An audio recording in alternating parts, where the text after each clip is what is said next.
Hello, everybody. My name is Clarence Napier, the insurance broker licensed in 12 states. And those 12 states are Washington State, California, Texas, Alabama, Georgia, Florida, South Carolina, Virginia, Maryland, Ohio, Pennsylvania, and Michigan. Today is July 12th, 2025, and this is my third podcast episode of the day. And what I decided to do was to release bits and pieces of information about how to maximize your sales using the 321 Biz Development Sales System, which is a 6 to 9 hour session that we do online or in person if you have a group. And we focus on the 5 front end sales activities, which include contacting, prospecting, appointment setting, closing, and getting zero cost referrals. And that's very important, we think. And I'm also the president of 321 Biz Development, which is a company I started on November 1st, 2014, and soon will be an LLC in the state of Georgia. But today's episode is very, very serious. I've seen salespeople, hundreds, if not thousands of salespeople, sometimes just quit the business because they had challenges at this closing phase. I've seen people come in all happy about being realtors, about being insurance agents, about being attorneys, dentists, other type medical industries, floor tilers, roofers, and especially if the ticket price or the transaction price is $1,000 or higher. So sales that are $5,000, $25,000. I've seen attorneys looking to represent someone and they say it's going to be $20,000. And of course, attorneys can set their own price. And I've seen attorneys get the hard no from the person who needs the defense help. So why is that? Why is it that salespeople get this hard no?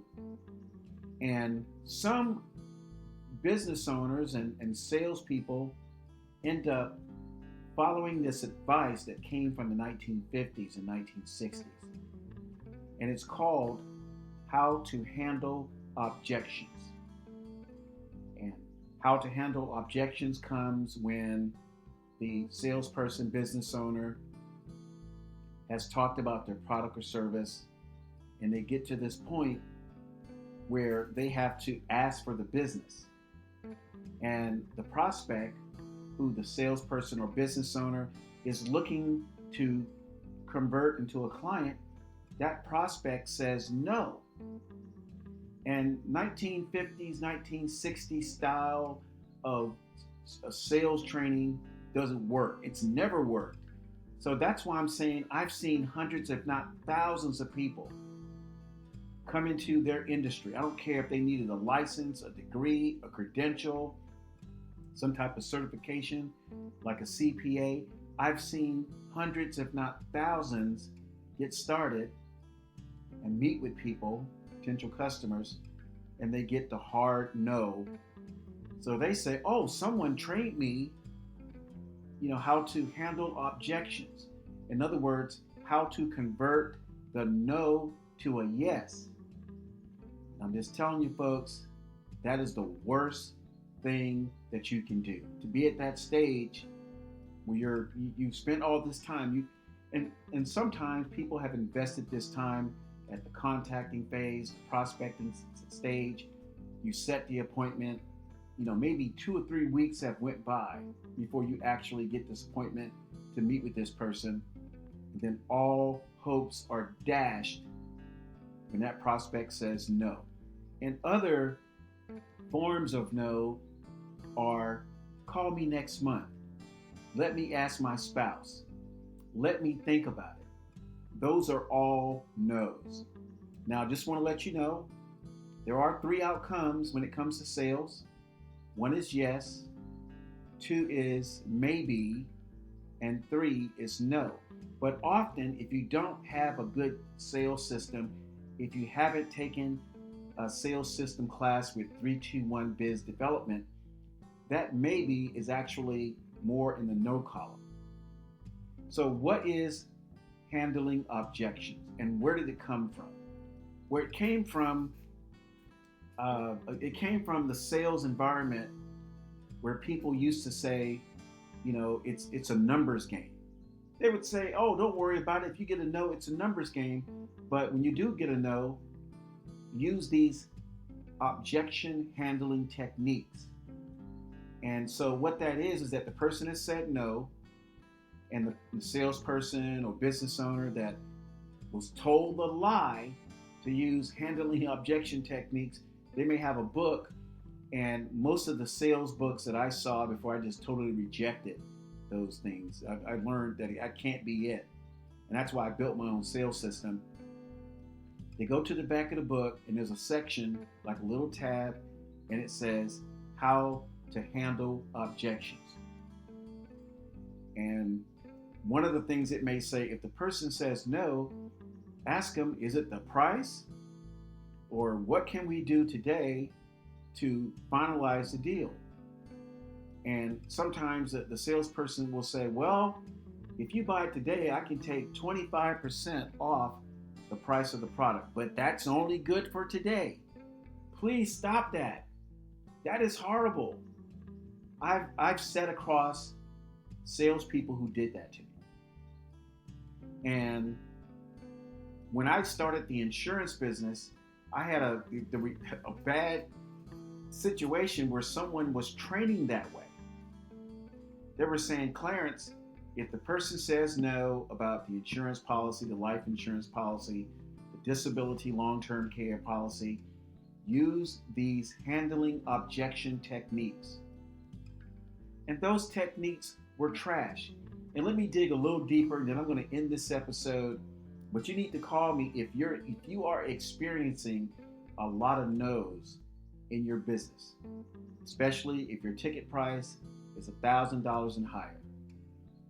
So basically what happens, this is what happens when you get a lot of no's.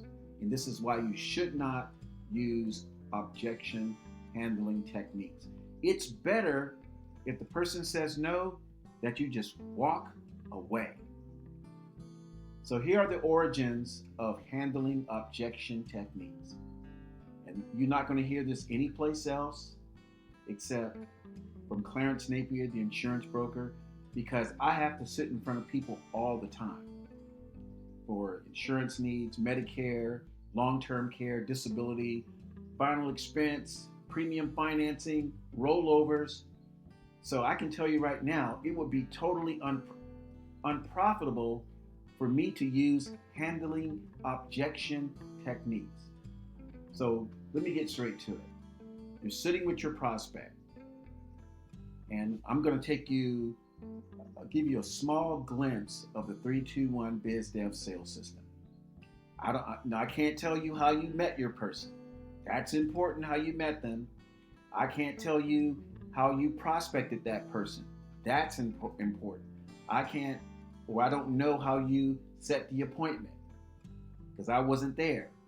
But nonetheless, you're with your prospect, and what you do is you say, prospect, let me tell you all about myself. I'm the god. I'm the goddess. I'm the king. I'm the best in my industry. Look on my walls. Look at all my certifications. I went to Harvard. I won Broker of the Year. I am the certified financial planning specialist in Boston. I won the award. See how good I am? Now, what do you think that prospect is thinking? The next people say, let me tell you all about the product that I know fits your needs. How in the hell do you know it fits their needs? Let me spend the next 30 minutes, this is the salesperson, let me spend the next 30 minutes explaining how this product works. Yeah, for the first 5 minutes, the prospect is looking and listening and watching. But after that, that first 5 minutes, maybe 10 minutes max, that prospect is now thinking about something else and can't wait until you're done because they are ready to tell you no at the 10-minute stage and you still got 20 minutes to go. So by the time you finish and you say, prospect, just look how great a job I did, telling you how great this product is, how you need it, how great I am, and how, you'll never find another product like this on the market. And that prospect says, let me think about it. Oh no. Or call me back in 3 months. Maybe I'll be ready to buy then. Folks, when the prospect says these things, then the salesperson goes, oh, I know it can't be me. Oh, I know it can't be my product because I'm damn good at what I'm doing and my product is the best.